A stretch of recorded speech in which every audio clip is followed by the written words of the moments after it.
আপনি কি জানেন প্রতিদিন মাত্র 1 মিনিট সময় ব্যয় করে আপনি লাভ করতে পারেন 1000 সওয়াব, অথবা ক্ষমা করা হতে পারে আপনার 1000টি গুনাহ। ভাবছেন কিভাবে সম্ভব?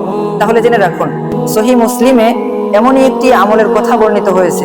নবী করিম সাল্লাল্লাহু আলাইহি ওয়াসাল্লাম বলেন, ইউসাব্বিহু মিআতা তাসবিহাতিন ফায়ুক্তাবু লাহু আলফু হাসানাহ আও ইউহাত্তু আনহু আলফু খতিআহ। রাসূল পাক সাল্লাল্লাহু আলাইহি ওয়াসাল্লাম বলেন, যে ব্যক্তি দিনে 100 বার সুবহানাল্লাহ পাঠ করবে, আল্লাহ রাব্বুল আলামিন তার আমলনামায় 1000টি সওয়াব লিখে দিবেন, অথবা তার 1000টি গুনাহ ক্ষমা করা হবে।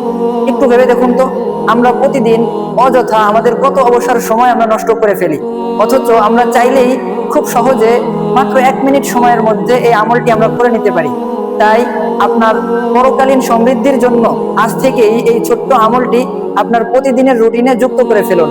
ইনশাআল্লাহ এই আমলটি আপনার পরকালীন সফলতা লাভে বিরাট সহায়ক হবে।